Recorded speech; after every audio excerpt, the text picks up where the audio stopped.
vamos falar sobre urbanização brasileira, né? Nós tínhamos um encontro anterior onde falamos um pouco sobre o fenômeno da urbanização, o conceito de urbanização, né? A diferença da urbanização dos países centrais e dos países periféricos, né?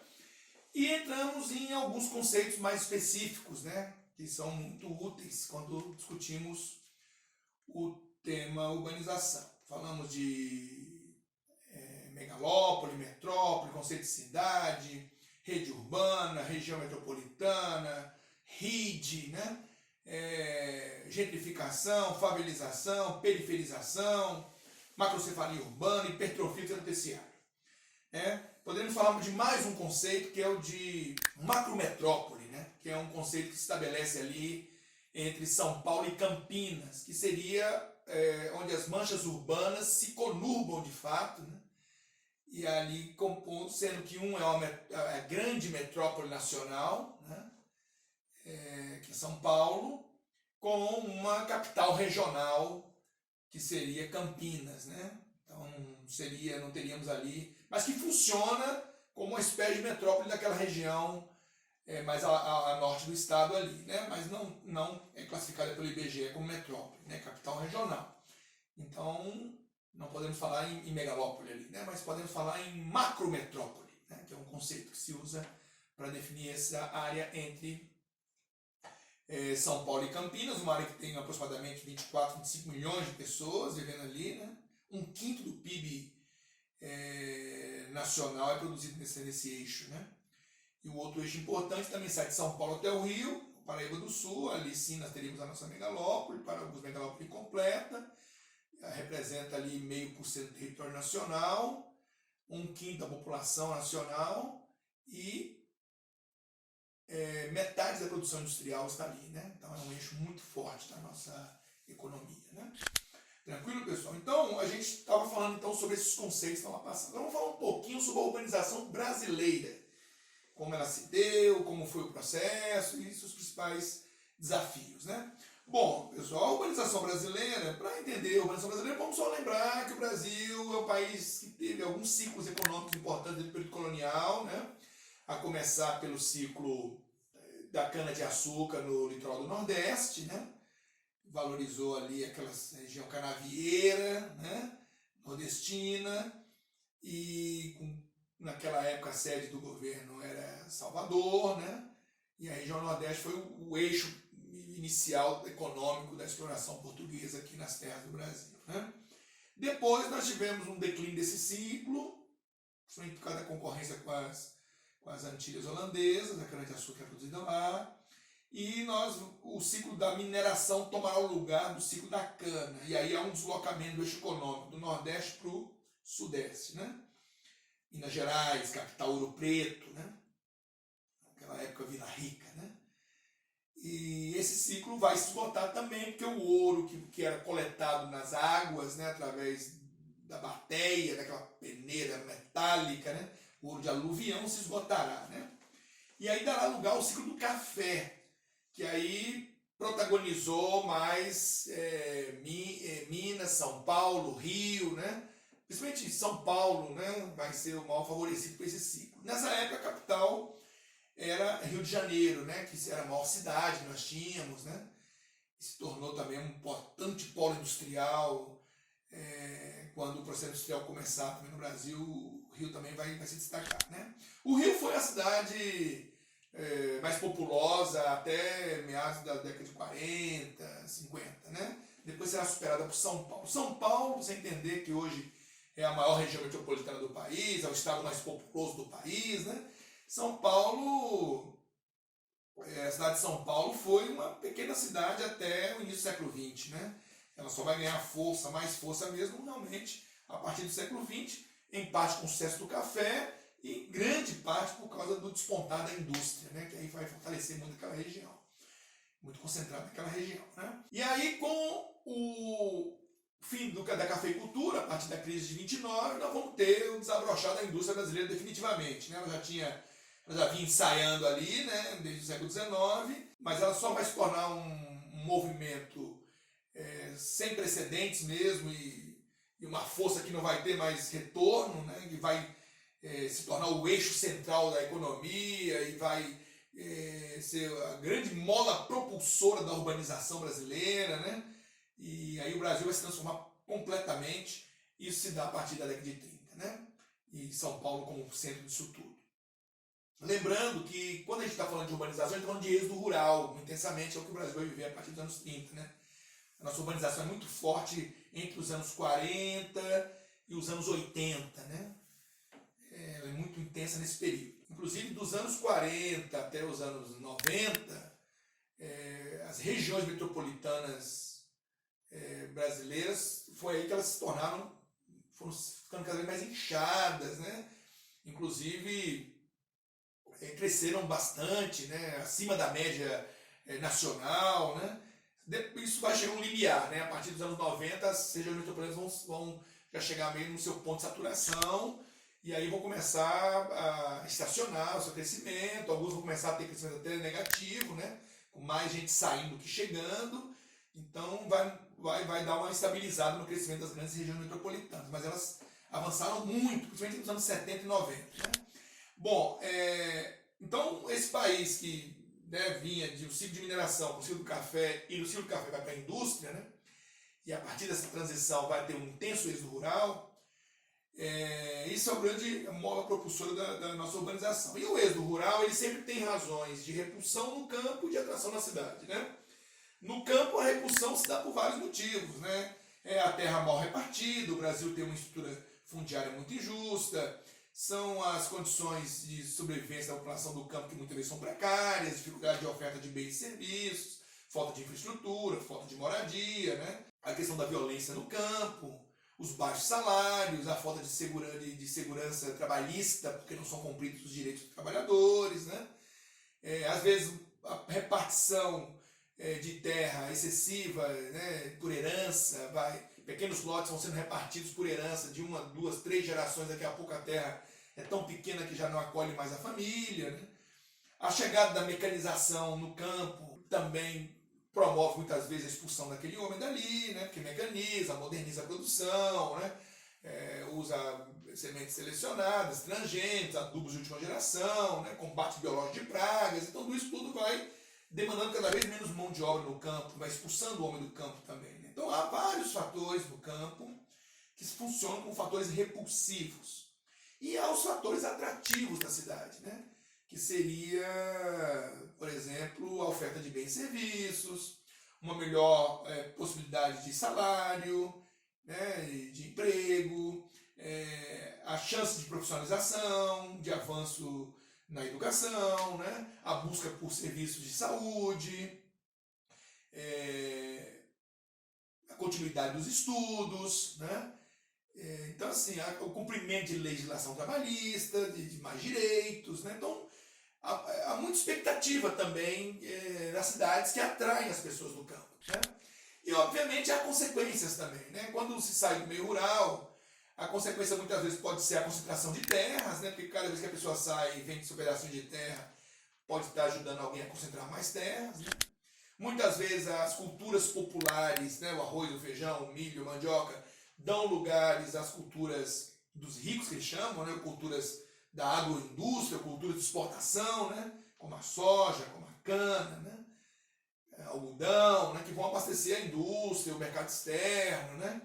O mercado de combustíveis, né? Então, essa é uma outra consequência, né? Isso no meio rural, né? Você também, às vezes, tem com a chegada do grande capital, do agronegócio, no lugar do pequeno agricultor familiar, você tem uma exploração mais intensiva do solo, né? E muitas vezes uma degradação maior, um desmatamento maior, uma maior poluição dos solos e das águas, né? Essa também pode ser uma consequência. Claro que também a chegada do agronegócio leva mais capital, mais tecnologia para o campo, e movimenta toda uma cadeia produtiva, muitas vezes cidades florescem em função do sucesso no campo, né? O Centro-Oeste viveu muito isso, né? O sucesso do agronegócio levou ao florescimento de cidades, né? Importantes centros urbanos ancorados no sucesso do agronegócio, que aí tem o serviço, o comércio, né? A venda de máquinas agrícolas, mercado imobiliário, universidades, hospitais, né?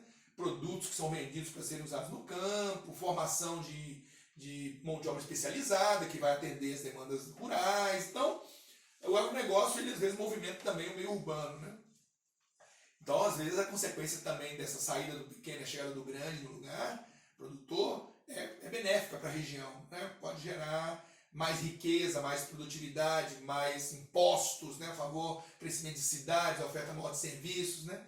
Então nem sempre você pode querer ver só para um lado negativo, né? E a chegada das pessoas na cidade tem várias consequências também, né? A sobrecarga de serviços, a maior disputa pelo espaço urbano, né? E muitas vezes com falta de condições de pagar o preço das terras, né?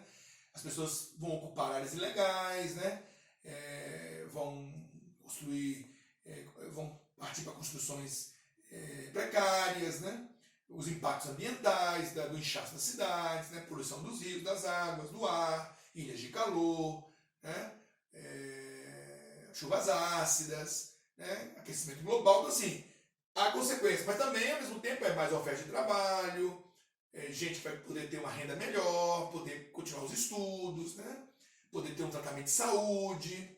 E muitas vezes esse tratamento de saúde não vem porque o sistema hospitalar está em colapso, né? As escolas não têm vaga para todos, né? A violência urbana é crescente, as pessoas podem ser vítimas dessa violência, não tem emprego para todo mundo, então avança o subemprego. Então, as consequências, tanto positivas como negativas, no meio urbano, e também temos consequências positivas e negativas no meio rural. Mas é bom que você tenha uma noção tanto das causas repulsivas e atrativas, repulsivas no campo, atrativas na cidade, por vez do rural, e das consequências no meio rural e consequências no meio urbano, do êxodo rural, ok? Que é o grande motor da urbanização. Tranquilo?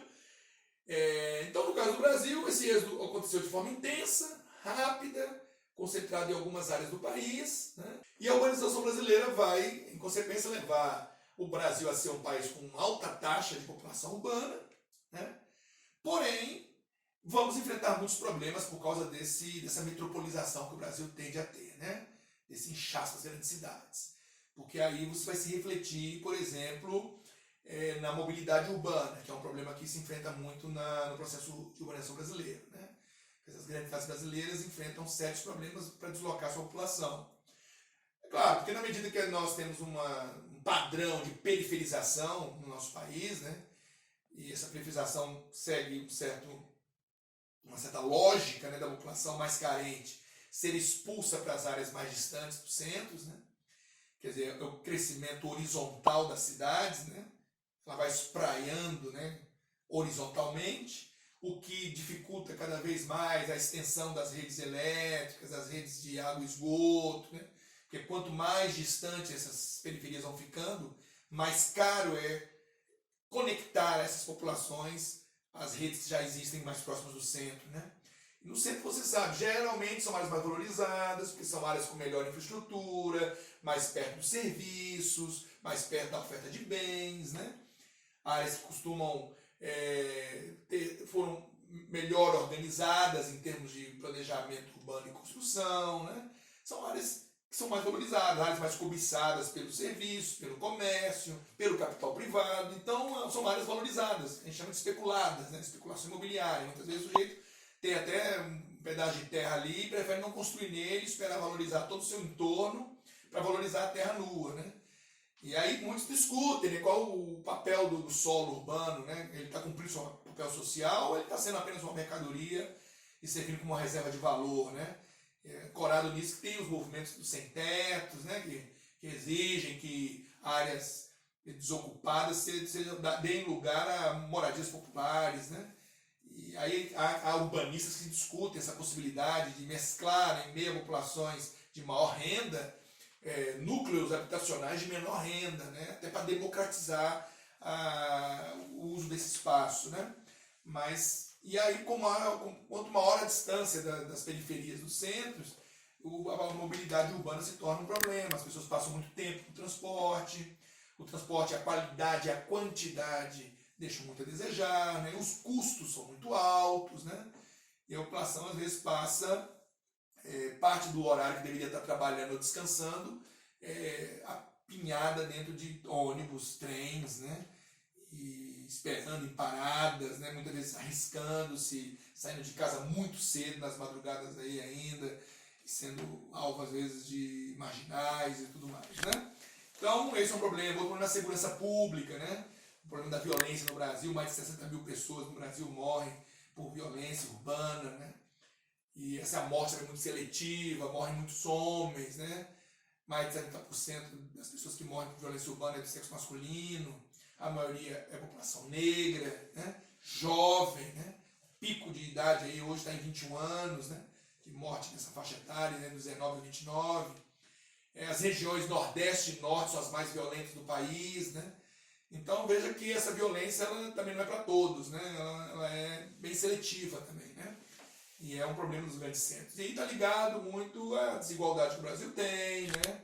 A falta de oportunidades que muitas pessoas têm de estudar, terminar os estudos, de alcançar o mercado de trabalho, né? Muitas vezes a população mais carente vive em áreas, né, onde o poder público tem um baixo alcance, né, em relação à oferta de serviços, de bens, né, de infraestrutura.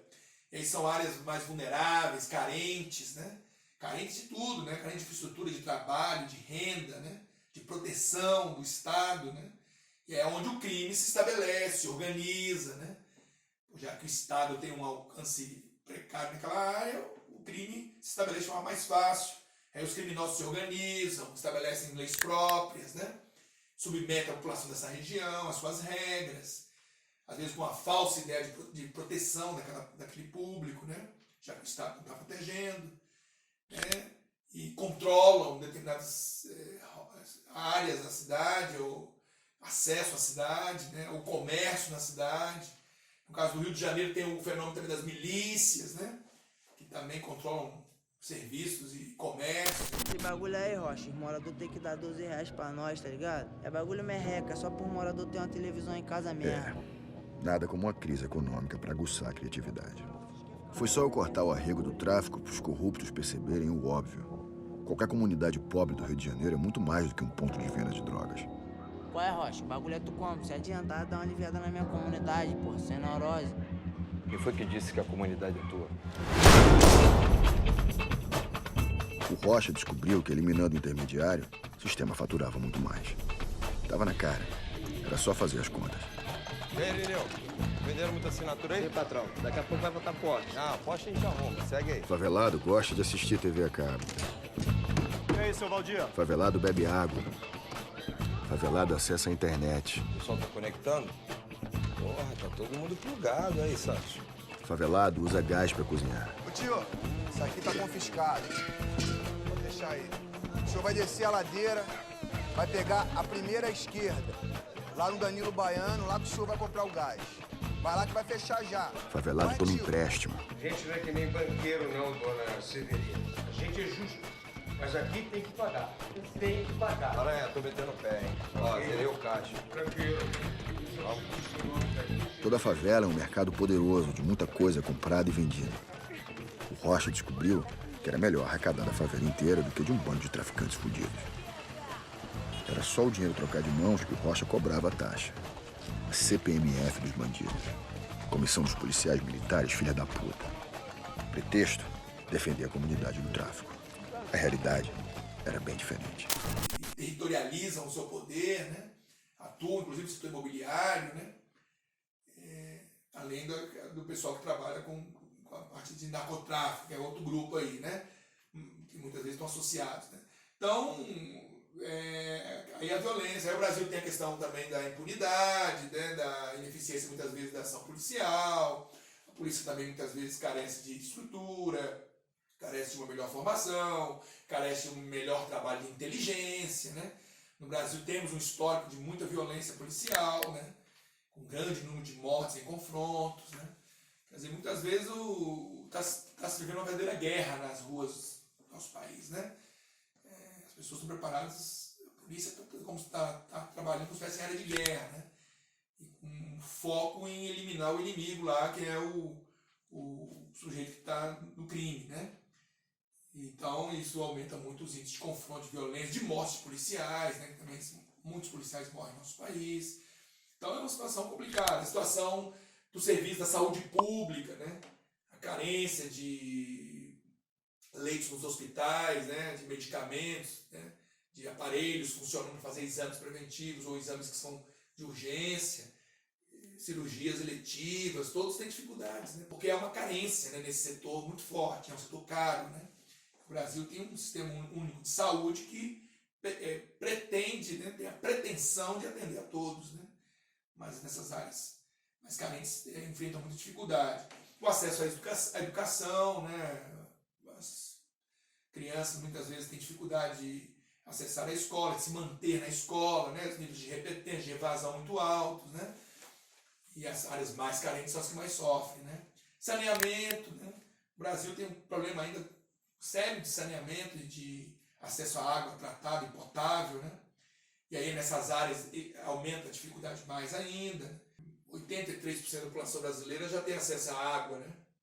E cerca de 57% acesso a esgoto. Mas se eu fizer um recorte regional, a situação fica bem mais precária no Nordeste e no Norte, por exemplo. Né? Esgoto no Norte em termos de 10% da população, só para você entender. Né? Então, dependendo do recorte regional que eu faço, a situação se torna mais precária ainda. E dependendo do recorte que eu faço dentro das regiões metropolitanas, né, nas áreas mais periféricas, a água e esgoto é algo mais difícil de se acessar nessas áreas. Né? Então a infraestrutura deixa a desejar, o acesso à moradia é complicado, daí o número de moradias irregulares, né? Isso é crescente nessas áreas, loteamentos irregulares, favelas, chamadas aglomerações subnormais. Né?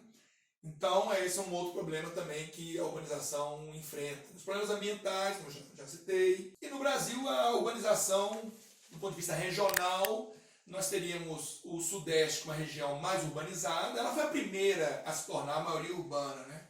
O Sudeste se tornou maioria urbana já na década de 50, em função de toda a dinâmica econômica, industrial, né, que se criou ali, né, a partir do ciclo da industrialização, que, por sua vez, ocupou o vácuo deixado pelo ciclo do café naquela área. Né? Então, ela foi a primeira a alcançar a maioria urbana e hoje ela tem 93% da população já urbana. Né? O Centro-Oeste e o Sul se tornaram maioria urbana ao longo da década de 70. Né? O Nordeste se tornou maioria urbana ao longo da década de 80, e o Norte só alcançou maioria urbana no final da década de 80, quase da década de 90 já. Né? Então foi assim que se estruturou a maioria urbana em cada uma das regiões brasileiras. Okay? Atualmente, o Sudeste, né, com 93% da população urbana, né, é a região mais urbanizada do Brasil, e a menos urbanizada seria o Nordeste, 73%. O Norte está bem encostado no Nordeste, né? Como a segunda menos urbanizada, e o Centro-Oeste seria a segunda mais urbanizada depois do Sudeste, né? E a Sul ocuparia uma posição intermediária. Sul e Centro-Oeste já tem população urbana maior que 80%. E Norte e Nordeste já tem população urbana maior que 70%. Né? Enquanto o Sudeste tem maior que 90%. E no Brasil a média se aproxima dos 85%. Né? Esses são os dados da urbanização no Brasil. Ok? E regiões metropolitanas como São Paulo e Rio já estão crescendo hoje menos que a média dos seus estados, né? Porque estacionaram já e já começam a apresentar entre nascimentos e mortes, entradas e saídas, né?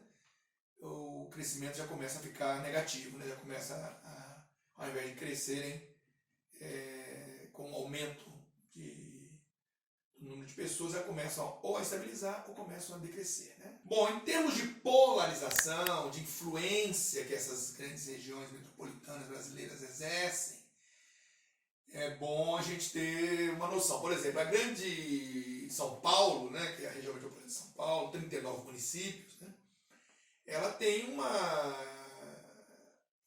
polarização que, além da região sudeste, né, ela extrapola também para o norte do Paraná, para o Mato Grosso do Sul, Goiás, Mato Grosso, chega até a Amazônia Ocidental, né? A polarização da Grande São Paulo. A Grande Rio, por exemplo, a região metropolitana do Rio, exerce uma influência que extrapola as fronteiras do estado do Rio, né?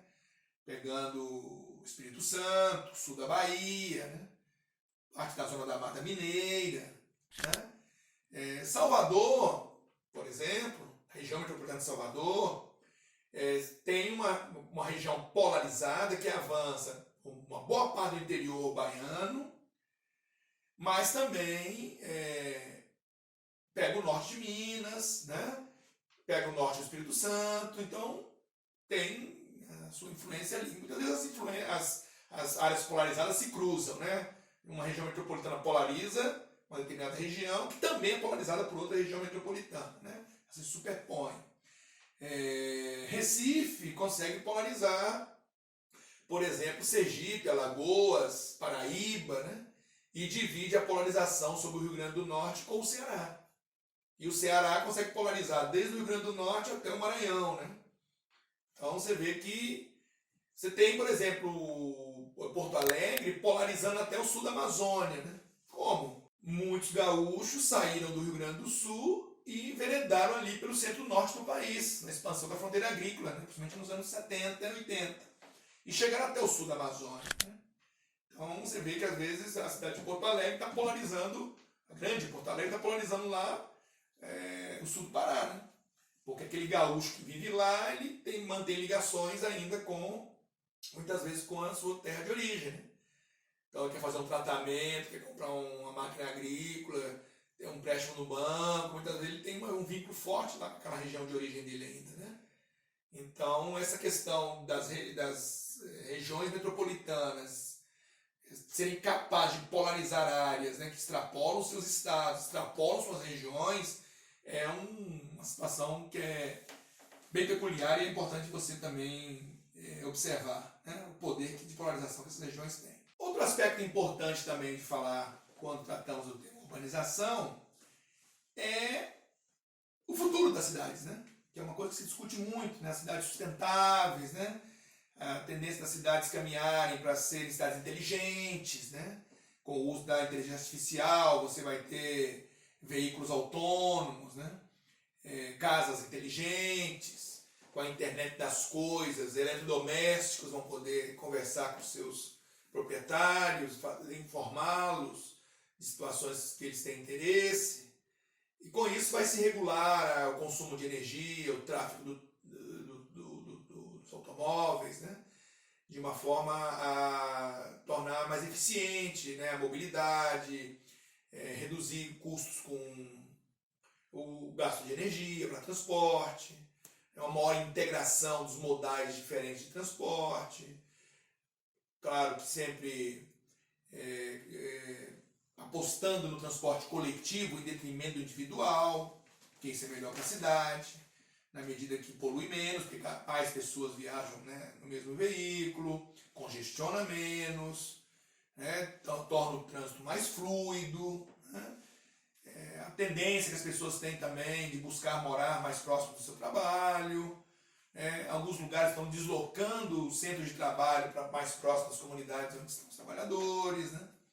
A busca por energia limpa e renovável, construções, né, que primam por luz natural ao invés de luz artificial, por ventilação natural ao invés de ar-condicionado. Essa é uma tendência, né, que as cidades estão tendo na hora de se organizarem, né? Buscar talvez mais verticalização do que horizontalização, porque aí você, no mesmo espaço, já tem infraestrutura, já tem transporte, já tem bens e serviços sendo ofertados, mais pessoas podem viver ali, ao invés de você buscar ocupar áreas cada vez mais distantes do centro. Há também um fenômeno que é importante ver em alguns lugares, da deteriorização dos centros.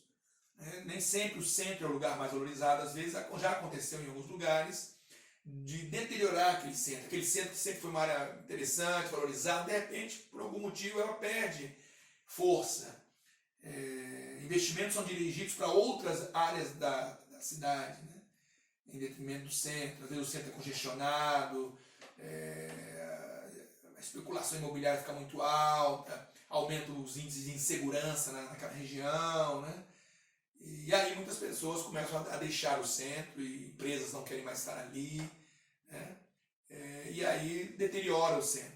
E para isso, e ali muitas vezes, ao deteriorar, já se torna mais violenta, alvo dos narcotraficantes, né? E viciados começam a se concentrar naquela região, mendigos. Então, assim, você pode ter uma situação em que o centro não é a área mais valorizada da cidade, né? E alguns lugares do mundo revitalizaram o seu centro de alguma forma, né? Através de obras, através de programas, né? Criaram espaços coletivos, né? Para que as pessoas pudessem estar ali, conviver, fazer seu lazer, estimulou a ida de empresas para lá, né? Desenvolveu veículos de transporte coletivos e vias de transporte coletivo que prestigiam aquela região. Há formas de você revitalizar esses centros, né? Mas isso acontece, né? E uma última experiência urbana que eu queria comentar é a construção da nossa cidade, a construção de Brasília, né? Que é uma cidade que foi fruto aí de uma série de debates, se travou, né, ao longo de muito tempo. Em 1892, foi criada a Comissão Exploradora do Planalto Central do Brasil. No comando estava o engenheiro e astrônomo Luiz Cruz. O relatório da missão Cruz não deixava dúvidas. Além dos predicados terrestres, o clima desses lugares é perfeitamente regular. Neles reina constante aragem, sempre junta a uma temperatura invariável. As noites são tão claras como o dia, sem ventos nem frio áspero. Em conclusão, entendo que aí tudo se reúne para facilitar absolutamente a existência humana. Durante décadas, os planos de transferir a capital foram deixados de lado por causa de crises econômicas e convulsões sociais. Mas na campanha presidencial em 1955, Juscelino Kubitschek assumiu o compromisso. Eleito, criou a Companhia Urbanizadora da Nova Capital, Nova Cap, e nomeou pessoas de sua confiança como Israel Pinheiro para presidente e Bernardo Saião, Ernesto Silva e Oscar Niemeyer para a diretoria da empresa. Uma lei, votada como desafio para o governo, determinou a data de 21 de abril de 1960 para a transferência e inauguração da cidade. A Nova Cap lançou um concurso público para o projeto de urbanismo da Nova Capital. Lúcio Costa, com seus traços modestos, mas geniais, foi o escolhido entre 26 concorrentes. É que o presidente Juscelino Kubitschek, né, quando estava ainda no seu período de candidatura, se comprometeu, né, com a construção da cidade, para cumprir o que estava na Constituição, né? Já havia sido reservado um espaço aqui no Planalto Central para a futurização da capital, e ele se compromete durante a sua campanha para presidente em cumprir a Constituição e construir Brasília. E aí, Brasília nasce como sonho do presidente JK, como símbolo do seu governo, né, dos 50 anos em 5, também como um elemento de maior integração nacional, na medida que, através da capital instalada no centro-oeste, conectou-se a capital ao sudeste, sul, nordeste e até ao norte, né? Então funcionou como um elemento de integração nacional, sim, e foi uma cidade que inovou no seu planejamento. Não é a única cidade planejada, nós temos outras, Belo Horizonte, Goiânia, mas foi uma cidade planejada de acordo com um plano urbanístico, né, moderno, né, para a época, né, que era baseado até na Carta de Atenas, né, de uma cidade mais funcional, de uma cidade planejada e que controle a situação e não seja o contrário, né? Não seja algo controlado pela situação, né?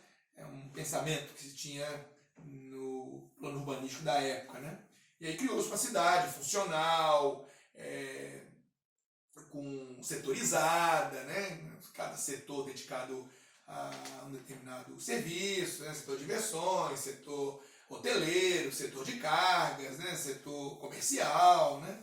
Então, e estruturado em cima de dois eixos, o eixo monumental, né? Que é esse eixo que vai da antiga rodoferroviária até a Praça dos Três Poderes, né? O eixo onde estão os serviços públicos, né? Os órgãos públicos, tanto estaduais do DF, né? Como os federais, né? Depois da plataforma rodoviária, os federais, né? E o outro eixo é o eixo da circulação, né? O eixo residencial, né? onde estão a Asa Sul e a Asa Norte. Né? Esses dois eixos se cruzam, né?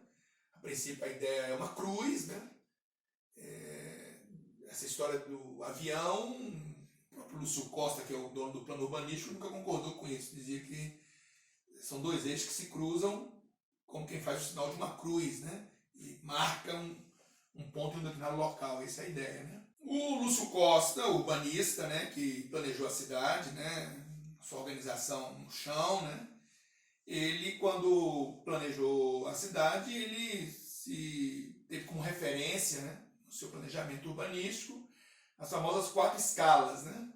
A escala monumental, que é essa representada até pelo eixo monumental, onde estão grandes monumentos da cidade, né? Inclusive aí entra a figura do Oscar Niemeyer, que é o arquiteto, né? Que projetou prédios seguindo uma linha bem modernista, concreto armado, né? As construções do Niemeyer parecem flutuar, né? Parece que se dobram no espaço, né? E se tornou conhecido internacionalmente, né? Então esse caráter monumental que a cidade tem como sede do poder, né? A outra, então, tem a escala monumental, tem a escala residencial, representada pelo eixo, chamado eixo rodoviário, né? Onde estão as Sul e Asa Norte, onde estão as residências. Tem a escala gregária, que é o encontro dos dois eixos, onde estão os aparelhos coletivos, né? O setor de diversões, o setor comercial, o setor bancário, o setor hoteleiro, rodoviária, né? E temos ainda a escala bucólica, né? Que é a cidade verde, né? A cidade que tem muita área verde por habitante, né? Organizou também a cidade em superquadras, né? Onde as pessoas buscam uma certa autossuficiência na quadra que vivem, né? E, quer dizer, são algumas concepções da nossa cidade, né? E marcada muito também pela arquitetura moderna do Oscar Niemeyer. Porém, na prática, essa cidade cresceu muito acima do esperado, do planejado, né? Multiplicaram-se as regiões administrativas, as RAs. É uma cidade que a gente chama de polinucleada, né? Lembrando que aqui o Distrito Federal é um estado diferente dos demais estados, né? Ele não é dividido em municípios, né? Ele é um único município dividido em regiões administrativas, né? E onde o administrador dessas regiões é escolhido pelo governador. Pelo menos até hoje é assim que é feito, né? Então não tem essa autonomia, né? E temos uma Câmara Legislativa e temos direito a eleger deputados e senadores, né? Para nos representar no Congresso. Então essa é a nossa configuração. E elegemos também governador, claro. Ok? Mas não temos aqui a figura do prefeito, não temos a figura dos vereadores, né? Porque temos uma outra configuração diferente dos demais estados. Ok? Aproveito para a gente falar um pouquinho. E é uma cidade que findou reproduzindo o que a urbanização brasileira reproduziu em todo o país, né? A desigualdade, a segregação, né? As dificuldades com mobilidade, a violência, né? A carência de serviços para as populações que vivem nas áreas mais periféricas, né? O crescimento desordenado também produziu impactos ambientais, saneamento de rios, né? Recursos hídricos começando a ficar bem escassos, né? Poluição, erosões, né? Então, nossa cidade, mesmo planejada, reproduz os problemas da urbanização no Brasil, né? Aqui também não ficamos imunes a ele, mesmo sendo uma cidade planejada, ok? Então é isso aí, espero que vocês tenham gostado. Um grande abraço e até a próxima. Nos barracos da cidade, ninguém mais tem ilusão. No poder da autoridade de tomar a decisão. E o poder da autoridade, se pode, não faz questão. Se faz questão, não consegue.